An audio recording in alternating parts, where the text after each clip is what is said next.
భారతదేశంలో మనకు మొక్కు అంటే ఏంటి? దేవుడి దగ్గరికి వెళ్ళి ఒక డీల్ చేసుకుంటాం ఆయనతోటి. డీల్, నువ్వు నాకు ఇది చేసి పెడితే నేను నీకు ఇది చేసి పెడతా. అదే కదా మనకు మొక్కు అంటే మన దేశంలో. దేవుడితో డీల్ అన్నమాట. నువ్వు నాకు ఇది చెయ్యి, అప్పుడు నేను నీకు ఇది చేస్తా. అది మొక్కు. కానీ బైబిల్లో మొక్కు అంటే అది కాదు. బైబిల్లో మొక్కు అంటే అర్థం ఏంటంటే, ఇప్పుడు సందర్భం చూడండి. ఎప్పుడు మీరు వాక్యం చదివినా సందర్భం నుంచే అర్థాన్ని తీసుకోవాలి. సందర్భం ఏమిటి?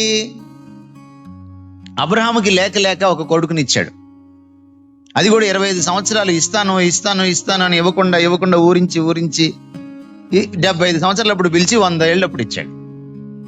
అప్పుడు అబ్రహాంకి ఎలా ఉంటుంది ఆ కొడుకుని చూడగానే? ఇక అతడే లోకం అయిపోయాడు. అతడే లోకం అయిపోయినప్పుడు అతనికి 11-12 ఏళ్ళు వచ్చేటప్పటికి అబ్రహాము హృదయంలో ఆయన విగ్రహం అయిపోయాడు. ఎవరు? కొడుకు. భర్తకి భార్య విగ్రహం వద్దలేదు నాకు తెలియదు, కానీ భార్యకు భర్త విగ్రహం వద్దలేదు తెలియదు, కానీ ఈ కాలంలో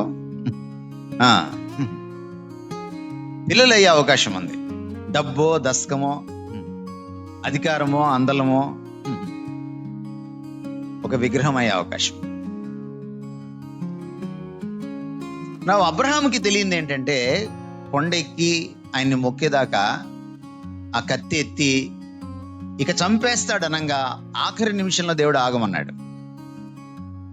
ఎందుకు ఆఖరి నిమిషం దాకా దేవుడు ఆగాడంటే, దేవుడికి కావాల్సింది ఆ బయట ఉన్న ఇస్సాకు కాదు, ఆ గుండెల్లో విగ్రహం అయిపోయి ఇస్సాకు. ఆ గుండెల్లో ఉన్న ఇస్సాకు ఎప్పుడు చచ్చిపోతాడంటే, వీడిని చంపేయని అన్నప్పుడు ఒక తండ్రి కొడుకుని ఎప్పుడు చంపగలడు? ముందు గుండెల్లో చంపుకోవాలి, అప్పుడే చంపగలడు. ఆ గుండెల్లో కొడుకుని చంపేసిన తర్వాత ఇంకొక సెకను ఆలస్యం అయితే కత్తి వేటు అతని మీద పడుతుంది. ఎప్పుడైతే ఆ గుండెల్లో ఇస్సాకు చనిపోయాడో దేవుడు ఆగమన్నాడు. ఆరాధన అంటే ఏమిటి? విగ్రహాన్ని చంపేయడం.